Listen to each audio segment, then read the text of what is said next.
Oh, para kang nagulat. Ayaw ko susunod. Nasa si Ate Annabel mo?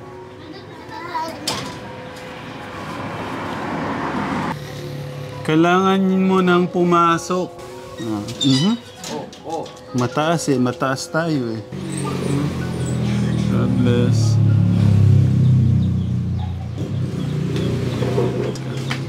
God bless. Sabihin mo, kailangan niya nang pumasok. Kasi madami na siyang dapat i-take na exam. No? Ate Angel, hindi mo ba namimiss pumasok? Ate Angel. Ate Angel, may kinakausap di Tatay Ram. Kausapin kita. Anong naging problema? Ba't tayo mo akong kausapin dito?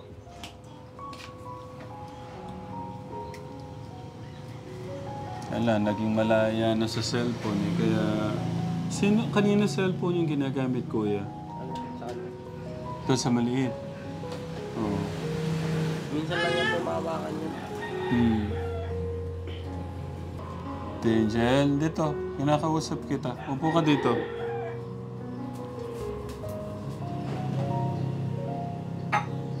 Mag-aalaga ka na lang ng baby.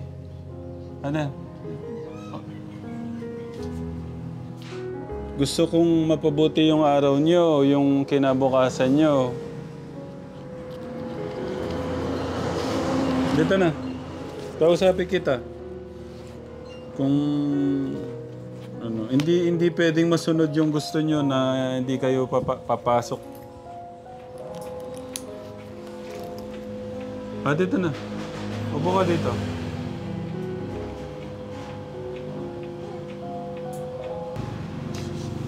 Okay.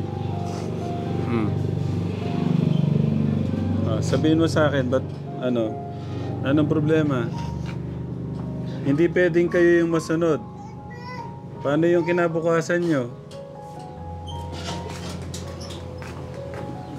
Thank you, kuya. Anong problema? Sabihin mo sa akin. Sige na. Anong problema? Kung nahirapan ka sa school, sabihin mo, kuha kitang mag-tutor sa'yo.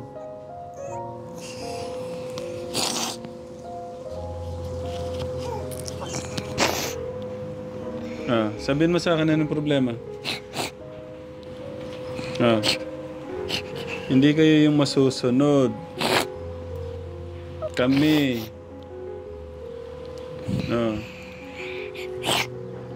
Paano aayos yung kinabukasan nyo kung gusto nyo laro?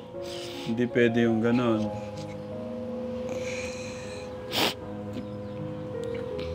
Gusto mo pa bang mag-aral? Gusto mo pa mag-aral? Tinatanong ka. Gusto mo pa bang mag-aral? Hindi ko marinig. Gusto mo pa po bang mag-aral?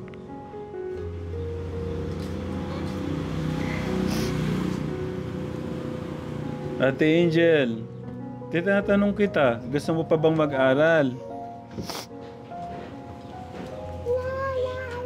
Anong nangyari?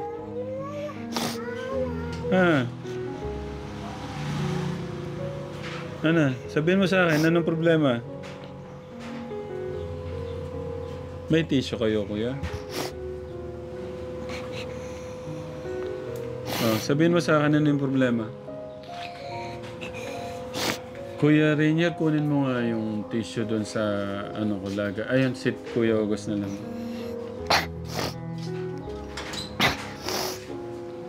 Okay, ano yung problema? Sige na, sabihin mo sa akin. Walang problema. Ba't tayo mong papasok ka na. Thank you, Kuya August. Magpunas ka ng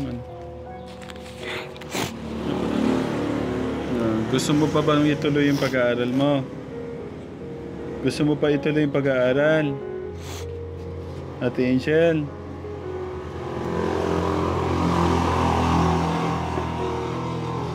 Ano ba? Gusto mo pa bang mag-aral?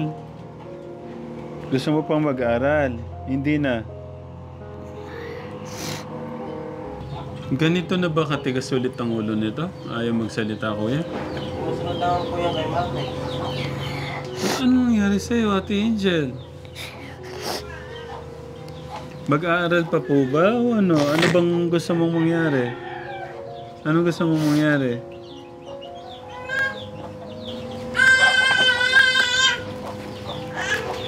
Ha? Gusto ko linawin, gusto mo pa mag-aral? Ano po? Hindi ko alam. Ha? Hindi ko alam. Bakit? Nay Annabel, ano bang nangyari dito? Ayaw na po yatang pumasok. Hoy, ano na, Angel? Ba't ayaw na pumasok? Hoy. Di ba sabi ko pag ano, susunduin ka ng tatay Ramo, oh, para mag-aral ka na uli. Hindi naman pwedeng alagaan mo lang si Bornok. Ay si Aaron. Paano ka matututo nun? Pag dito ka, hindi naman kita kayang pag-aralin. Nakita mo nag-aaral ba si Ditche? Si Justin, si Otwa, o si Trixie. Tapos si Aaron pa. Sabi ko sa'yo, pagka nakapag-aral ka na at meron ka na ano, si Aaron naman ang tutulungan mo. Oo. Sama ka na. Ditche, ganyan ko ni damit niya.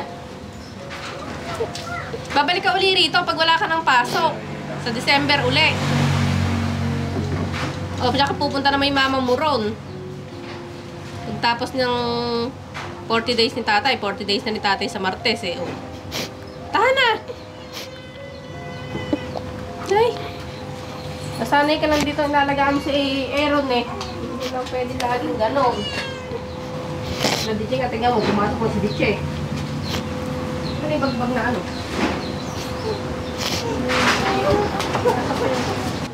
Mas gusto mong alagaan yung kapatid mo. Magsalita ka, hindi ko marinig. Mas gusto mong alagaan yung kapatid mo.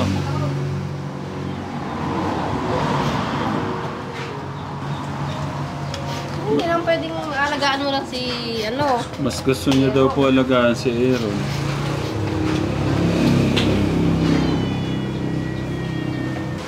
Konting tiis lang. Konting panahon lang yan. Mabilis lang ang panahon. Kasi pakiusap po sa akin ka Tekram, sabi po sa akin ni Nanay Apple, 40 days. Ang dami na pong hahabulin ng bata. Pwede naman po yun, Nay Annabel, di ba? Na kahit hindi 40 days, yung bata nandun na. Ako. Oh. Wala lang kung magkakalit sa kanya. Dapat lang makakalit ko na kahapon. Next year si Abby ang kukunin ko. Sabay naman kayo eh. Kayo naman dalawa nandun kayo. Mabilis lang yung 5 taon. Angel, ilang taon ka na ngayon? Ano po? Ewan ko po. Ha? Ewan ko po. Hindi ko marinig. Ilang taon ka na? Ilang taon na po ba siya na ano? 10 na po ng 17. Oh, December ayun, 15 ka na. Pag ano, ang dami mong matututunan sa 5 years. Ngayon nga lang, nakakabasa ka na ng English eh. Kaya siya nga po nagsisearch dun ng pag pinapanood namin yung ano po niya, siya po ang nag-ano eh. Ako hindi ko po kapisado siya. Sabi kayo Tingnan nilagay mo. mo nga dun sa ano, kabisado po niya. Kaya Ayaw kong masayang. Ayaw ko po kasi masayang yung sinimulan namin, Ate Annabel. Ditche, hanapin mo pa yung iba. Sama na Angel, kasi hindi naman kita kayang pag-aralin kung kaya kitang pag-aralin. Oh. Kaya nga lang hindi ka kaya ng ating pag-aralin. Huwag mong sayangin yung taon. Ang bait nga po nung teacher. Tignan mo nga. Sila ang hilo, kaya naman di pumasok si Angel, wala daw pasok eh. Parang Lunis na sila papasok eh. Si Kuya, si Joshua at si Justin may pasok, kaya nga lang masisipag sila, kaya hindi sila pumasok. Ano, okay na. Ayaw ko sayangin yung sinimulan natin. Gusto ko umayos yung buhay mo. Ayusin mo na yung gamit mo. Ayusin mo na yung gamit mo, ate.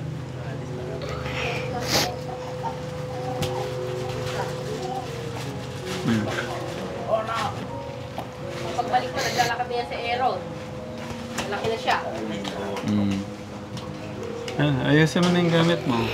Sige na. Yung chinelas mo. Ah. Siya yung chinelas niya. Nasa nga.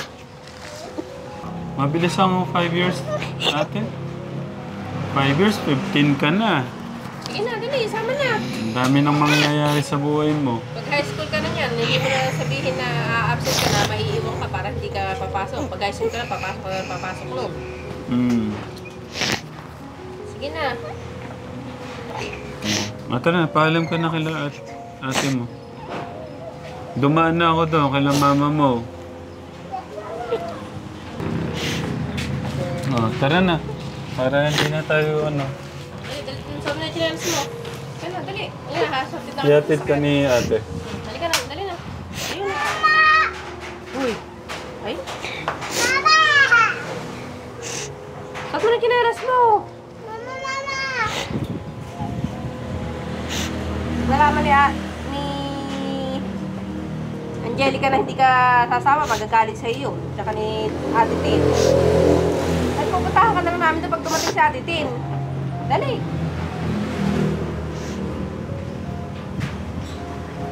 Bilis na. May kaibigan ka naman doon, di ba? Hindi ka na.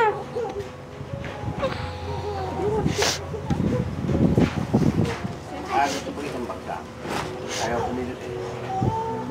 Papalo ko yung Tatay Ram. Sige. Ano ang chinelas mo? Hala, may iniiyak. Ano ba? May gusto ka ba sabihin kay ate? Sige, sabihin mo.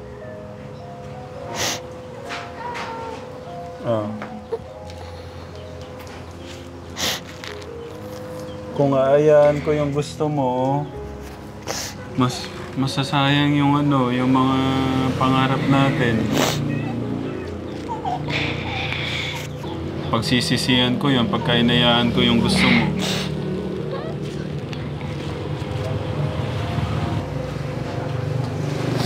Halika na, dali na. Hahapunin kayo, oh. Para makapahinga na rin si Tatay Ram. Halika na. Anong oras ka? Gabi na. Huwag ang chinelas mo. 4:22 na. Uwi ka naman doon sa nanay mo. Wala ka naman maa-unroll. Halika na, suot mo ang chinelas mo.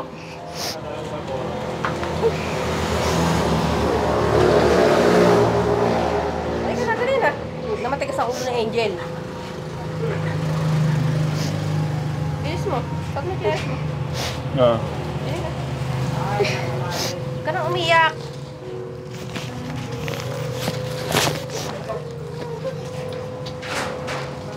Tama, kailangan mo kailangan mo mag-aral. Promise. Para naman ang sibat kaya.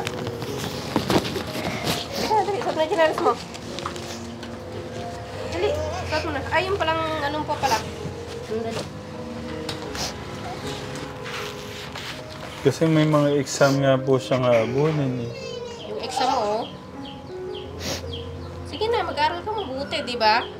Bukas susundin ko pala yung yung kapatid po ni Nanay Apple. May pakiusap po siya na sunduin ko daw po yung kapatid. Kung ano po, bukas na lang kaya kung kausapin niyo po muna. Sa Malolos po, pinapasundo po niya para daw makatulong po niya dyan. Tapos, para hindi na rin daw po magrenta ng bahay po doon. Kasi naawa daw po sa kapatid, kaya gusto kunin na lang po. Ay, yung pong nanay nila? Nga po, yung nakulong. Ay, hindi po siguro tatirang kasama yun. Para po may asawa po doon eh. Yun po ang alam ko nung may asawa po siya, parang buntis nga po yun eh. Saan po, dyan po sa kanila dyan? Sa Malolos po. Opo. Tapos pinapasundo niya sa Malolos para magsama daw po sila dyan. Makakatulong niya po. Hindi po siguro. Kasi kung ito nga po mga pamangkin niya, pinangukuhi ko na nga po yan eh. Okay. So, dinatnan ko kasi yung bahay na naman parang... Yun nga po. Ano sabi ko? Masamakit daw po yung lalamunan ng kapatid ko kahapon doon. Di ba plano na ho natin dadalhin na sila sa Promised Land? Sabi ko, nakita ko na naman yung bahay niyo, baka yung Promised Land, mga ganyan. Sige, gawin natin muna. habang di pa kayo nalipat, ayusin muna natin yung paano kayo maglinis, ganyan, ganito. Tapos dadali ko na muna dito yung hanap buhay nyo para napapractice na po yung hanap buhay po nila. Tapos naisip nga po niya, paano daw po kung dali na lang daw po yung kapatid para hindi na lang magrenta, tapos makatulong niya po sa hanap buhay po nila. Parang hindi po siguro sasama din yun. Kasi din po ginawa sila, manood ng TV niya. Kaya nga po kung aalis na, yung pong bahay nila na yun, babakurang ko po. Para po kung babalik naman po yung mga bata dyan, ano ko po. Tsaka kung sasama po sila, siya lang po, si Abby, dahil hindi pa naman po nag-aaral, yung pong Allen, tsaka yung pong maliit. Kasi ang hilo po, may iwan na po dun sa kapatid ko. Yun po ang plano ko kung sinasasabi. Ayun. Paano yun, Rainier? Tsaka gusto ko po, hindi po niya kasama yung mga pamangkin niya eh. Yung halimbawa po, isasama niyo siya doon, hindi po dapat niya kasama yung dalawang pamangkin niya na yun. Pero sa inyo po, ate, okay naman po yung kapatid na makapunta kung magkaroon sila ng hanap buhay. Ewan ko lang din po. Kasi kapag nandyan po yan, maghapon pong bukas yung TV. Yung ala naman nga lang din po ng kuryente sila. Kaya nga nagsasabihan ko. Nga pong heater na binili niyo, kinuha ko po, nandyan po eh. Diary po biniharan ko. Pero kasi nahihiyarin po ako dun sa pinsang kung naanuhan nila ng kuryente eh. Sabi ko wala naman si tatay. Mangahoy na lang sila para po may panggatong. Po kasi madami naman po sila. Hindi po nangangahoy eh. Lagay ko lang po, ate. Kahapon daw po sumakit yung bibig ng kapatid ko ng Kanina nga po sabi ko maglinis doon. Naabutan ko po nagwawali. Sermon po, no? Yung mga bata, yung maliit, ayaw daw paliguan. Ayaw po magpaligo. Yung dalawa naman po, tumutulong daw po sa paglilinis. Nagagalit nga po siya kapag kayong dalawa tumutulong sa kapatid kong sideline po na mag-ano ng kahoy para po may pambili silang bigas. Nagagalit minsan. Ang gusto niya, kasama lang niya sa bahay na ipag-iigib siya, ipaghuhugas siya ng plato, ipagluluto siya. Si Nanay Apple? Opo. Ganun lang po yung... Kaya sabi ko, hayaan mo na yung mga pamangkin mo na tumulong doon. O kaya pag nagkaroon na sila ng pera, pauwiin mo na sila. Hindi mo sila pwedeng kasama at hindi siya kay kilos. Sabi ko nga po yung mga bata hindi natin susukuan. Opo. Pero yung... Yung pong nanay po eh. Tsaka hindi po sila pwede talaga magsama. Lagi pong inom ng inom tapos sigarilyo po ng sigarilyo. Meron pa rin po yung bisyo? Yung pong mga bata. Pati po siya. Kaya nga po nung no. May bisyo po yung dalawa. Opo, yung pong dalawang bata. Tapos nakikita ko ng mga maliliit. Kaya nung minsan iniwanan po yung magkapatid na yan doon. Pinasundo ko po agad. Tapos nung pong pala, nandun naman doon sa yung puntsahing kong galing Cebu, umalis na rin po. Doon po sila pala natulog. Yun ba gusto mo, Angel? Yung pag ganun-ganun lang doon, sa inyo doon? Mama ka na kita, Terang, para makapag-aral ka na uli. Parang sumakit ang ulo ko doon Masaya pa naman na kami kanina, nagpaplano ko kami. So yung mga bata pala may bisyo palang inom at bisyo, sigarilyo. Ang problema, yung bisyo kasama pa ho ni Nanay Apple sa... Kaya po hindi po sila pwedeng magsasama. Ang iniiwasan nyo lang po yung nagsasama sila sa bisyo. Opo. Yung paano ko kaya natin maayos yung buhay nila? Kasi masaya na ho kami nag-uusap kanina, mapagtutulungan yun nga, kung bibigyan ko sila ng motor na may sidecar, tapos sisimulan nila yung paggawa ng basahan, tapos ilalako nga po nila yun. Ang ko naman po, Tatera, makala ko lang po, yung gagawa po sila ng basahan, natuturuan po, may magtuturo po sa kanila doon, tapos yung iba po ang magbebenta. Kasi alam niyo naman po si Nanay Apple, hindi naman po rin siya marunong yun daw pong isa marunong, si Nathan po, Jonathan. Yun nga po, pag nakakahawak naman po ng talagang po. Pero yung bisyo dapat matanggal nila kung gusto nilang mabago talaga yung buhay nila. Kaya nga po, wag po sila dapat, kung kukunin niyo po si Nanay Apple, hindi niya kasama yung dalawa. Kasi ala pong May bisyo pa daw talaga yung dalawa. Parang di ko mabuot ang ulo ko. Na-stress. Na ano yata, hindi ko po alam yung side na yun na nainom pa to. Ang bata ho nila, 15, 16, nainom na ho pala sila. Rainier, dito nga. Ikaw. Ay, yung mama din po niya, nagsisigarilyo po ng gano'n. Ano na, Angel ha? Huwag ka na Upo ka umiyak dito. ha. Huwag ka dito. Naninigarilyo ka pala? Kailan pa? Kailan pa yung paninigarilyo? Medyo matagal na po. 2 taon, 3 taon? Wala po. 2 taon? Mga 1 taon na? Wala pa po. Kailan lang? Buwan lang po. 1. Si kuya mo, mas matagal. Pagka pala nainom kayo kasama si Tita Apple niya, Hindi man po. Hindi man po ako nakikisali sa kanila uminom eh. sino nainom? Si kuya mo? Tapos sila po. Silang dalawa. Sila po palang dalawa, Ate Annabel, ang nagtotoma, nagtatagayan, gano'n. Hindi nga pwede yung gano'n. Kaya nga, kung isasama kayo ni Tatay Ram doon, dapat hindi nyo kasama si Usot, yung tiyahin nyo. Dapat sa iba kayo nakatira. Hindi po pwedeng magsasama-sama kayo. Kung dyan nga lang eh. Kaya kung may papasukan kayo na trabaho, hindi nyo dapat kasama si Usot doon.